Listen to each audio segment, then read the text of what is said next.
నమస్తే, welcome to RTV. అఖండ 2 తాండవం మొత్తానికి అన్ని అడ్డంకుల్ని దాటుకుని ఈరోజు రిలీజ్ అయింది. మరి మూవీ ఎలా ఉందో ఆడియన్స్ రియాక్షన్ అంతా కూడా చూశారు కదా. సో మనతో పాటు సీనియర్ జర్నలిస్ట్ భరద్వాజ్ గారు ఉన్నారు. ఆయన రివ్యూ కూడా అడిగి తెలుసుకుందాం. సార్ నమస్తే. నమస్తే అండి. సార్, అన్ని అడ్డంకులు దాటుకుని రిలీజ్ అయిన అఖండ 2 ఎలా అనిపించింది? అఖండని మించే ఉందా?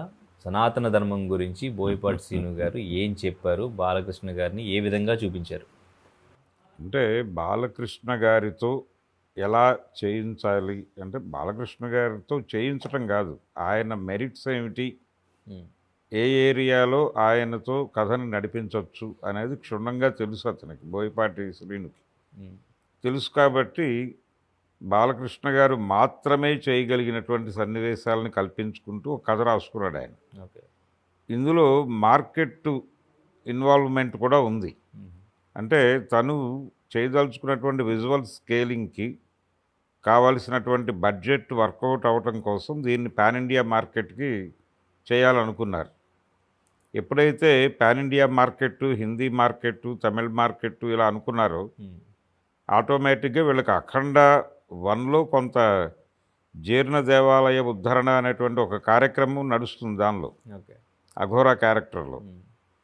ఈ సినిమాకి సంబంధించి అఘోరానే మెయిన్ ఎలిమెంట్గా మార్చేసి దేశము ధర్మము అనే యాంగిల్లోకి నడిపించేసి కొంత హిందుత్వ ధోరణిలో సినిమాని నడిపితే, అంటే పాన్ ఇండియా మార్కెట్ని పట్టుకోవాలంటే హిందుత్వాన్ని గట్టిగా మాట్లాడితే ఆటోమేటిక్గా ఆ మార్కెట్ కనెక్ట్ అవుతుంది అనేటువంటి ఒక మూఢనమ్మకం ఉంది సినిమా ఇండస్ట్రీలో, పర్టికులర్గా సౌత్ ఇండియన్ డైరెక్టర్స్లో ఉంది.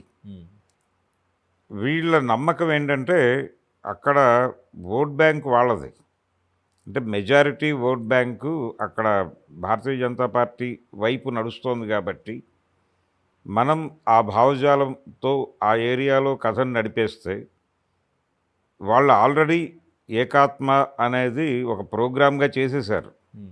హిందూ మతం ప్రమాదంలో ఉంది అనేటువంటి అంశాలని జనాల్లోకి విపరీతంగా ఇంజెక్ట్ చేయగలిగారు. కాబట్టి ఆ ఇంజెక్ట్ చేసినటువంటి భావజాల పరిధుల్లో మనం కథను రాసుకుంటే డెఫినెట్గా మార్కెట్ మన సినిమాని కన్జ్యూమ్ చేస్తుంది అనేటువంటి ఒక బిలీఫ్ ఉంది ఆయనకి.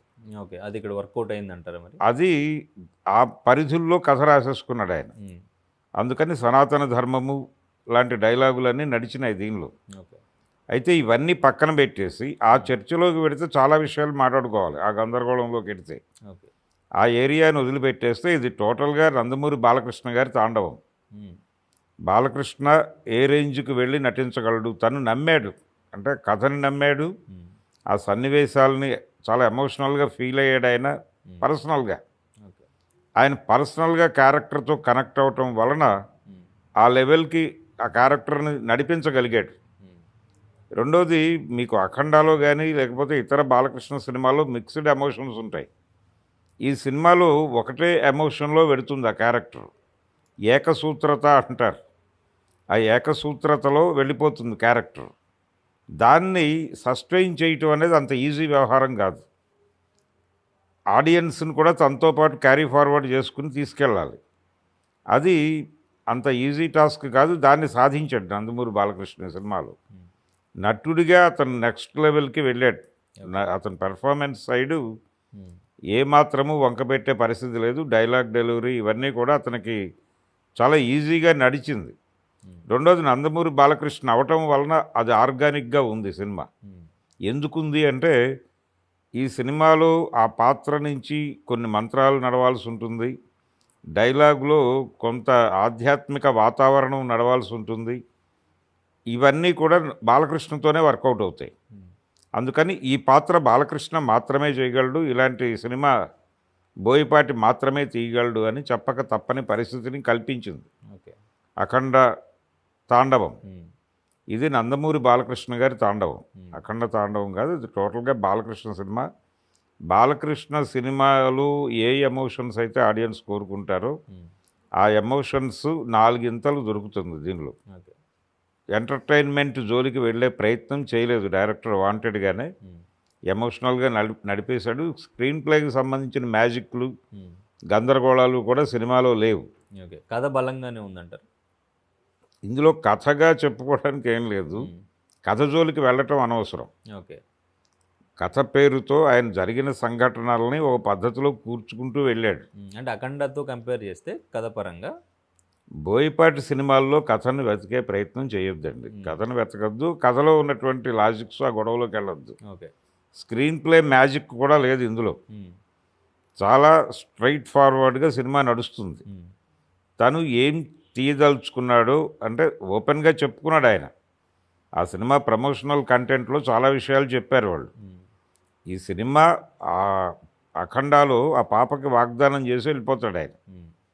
ఆ పాప పెరిగి టీన్స్లోకి వచ్చిన తర్వాత తనకి తిరిగి సమస్య వస్తుంది.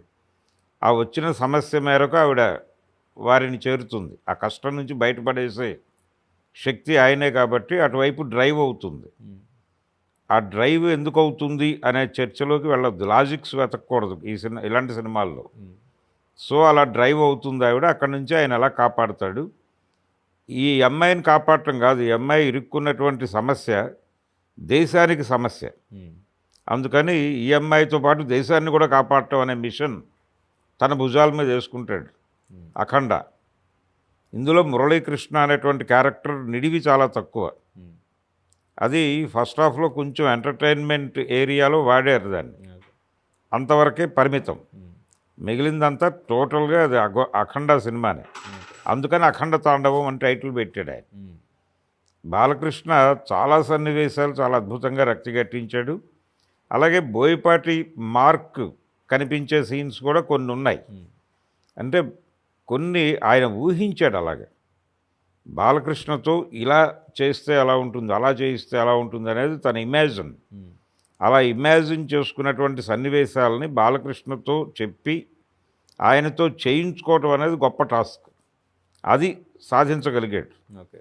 అలాగే సెంటిమెంట్ పండించటం అనేది ఇలాంటి సినిమాలకి కొంత ఆలంబన. అది దాన్ని బాగా వర్కౌట్ చేశాడు. పర్టికులర్గా మదర్ క్యారెక్టర్ని ఈ సినిమాలో ఒక సెంటిమెంట్ పండించడానికి బాగా వాడుకున్నాడు. ఆవిడ కనిపించిన 3-4 సీన్లు చాలా ఎమోషనల్గా నడిచినాయి. అలాగే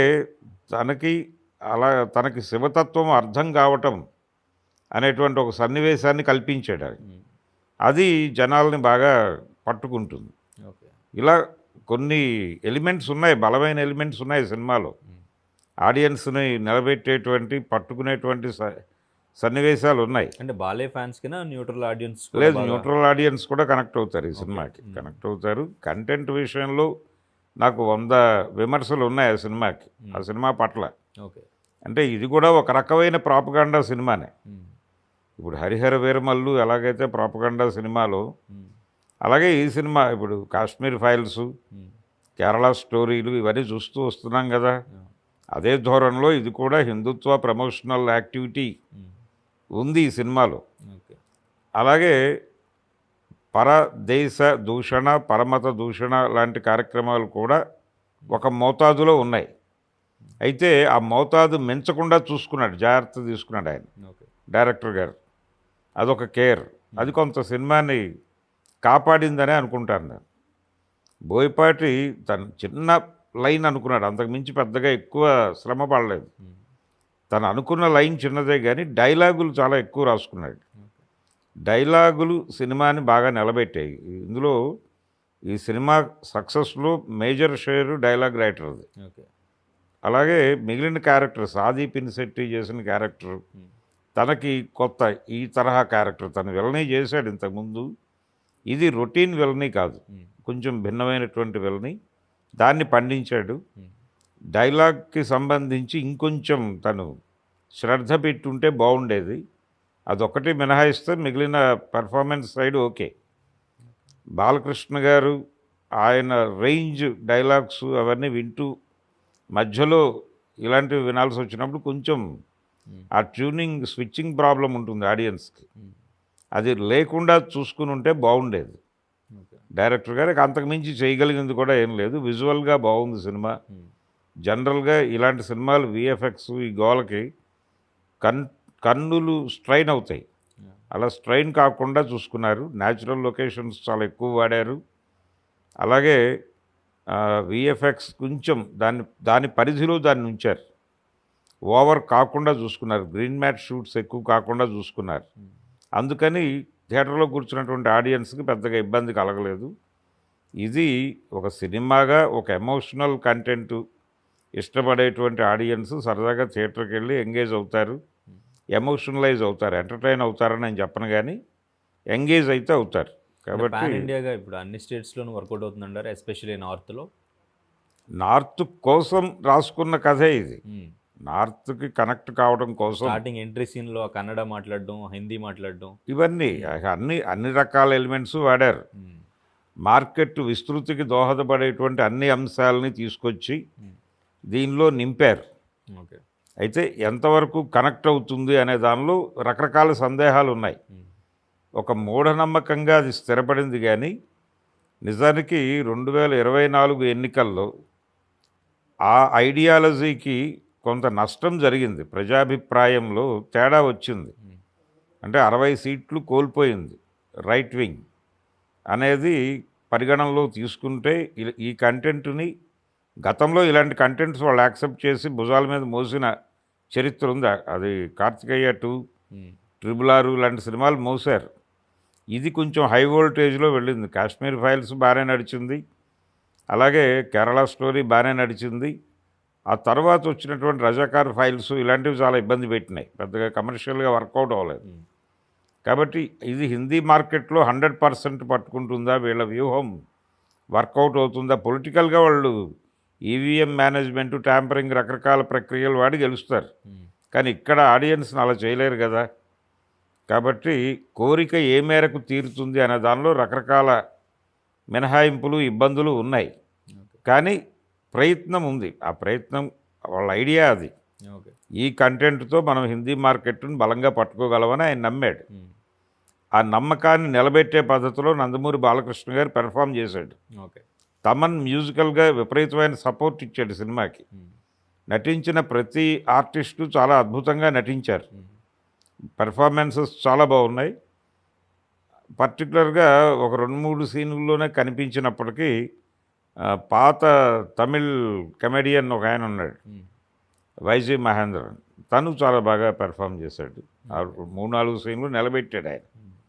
అలా రకరకాలుగా ఈ సినిమాని బాలకృష్ణ ఆడియన్స్, బాలకృష్ణ సినిమాలు ఇష్టపడేటువంటి ప్రేక్షకులు డిసప్పాయింట్ కాకుండా వాళ్ళు మరింతగా కనెక్ట్ అయ్యే పద్ధతిలో సినిమాని రూపొందించినందుకు బోయపాటి శ్రీనుని అభినందించాలి. కంటెంట్ జోలికి వెళ్లకుండా టేకింగు, అలాగే ఆ ఎమోషన్ని నడిపించిన తీరు వరకు పరిమితమై అప్రిషియేట్ చేయవచ్చు వారిని. పిఎంగా ఇప్పుడు మోడీ గారిని చూపించారు అన్నట్టుగా కొంతమంది మాట్లాడుతున్నారు. ఆ దృష్టిలోనే చూడొచ్చు అంటారా? పిఎంగా ఆయన నటించాడు కదా, సర్వదమన్ బెనర్జీ. ఆయన్ని ఆ క్యారెక్టర్ అదే తీసుకొని యోగి క్యారెక్టర్ ఇవన్నీ మిక్స్ అయి నడుస్తుంది ఆ క్యారెక్టర్. అది వాంటెడ్గా చేసిందే. ఇంకొంచెం పొలిటికల్ డైలాగ్స్ కూడా కొన్ని ఉన్నాయి. ఏమైనా కాంట్రవర్సీ ఛాన్స్ ఏమైనా ఉందంటే? కాంట్రవర్సీలు ఏం కావండి, అవి సర్వజన ఆమోదం పొందుతున్నాయి ఇప్పుడు ఆల్రెడీ. ఆ తరహా డైలాగులు చెప్పటం అనేది సర్వజన ఆమోదం. దాన్ని విమర్శించిన వాళ్ళ మీద ట్రోలర్స్ విరుచుకుపడుతున్నటువంటి పరిస్థితులు ఉన్నాయి. అందుకని ఇది ఒకటి చాలా స్పష్టంగా ఇది ఒక ప్రాపగాండా సినిమానే. కాకపోతే బాలకృష్ణ గారు కొత్తగా కనిపించాడు ఎమోషనల్గా. ఆయన రకరకాల ఏరియాల్లో ఎమోషన్స్ పలికించాడు. ఫ్యాక్షనిస్ట్గా, ఫ్యాక్షన్ని వ్యతిరేకించే నాయకుడిగా, ఇలా ఆయన రకరకాల ఎమోషన్స్ గతంలో క్యారీ ఫార్వర్డ్ చేశాడు.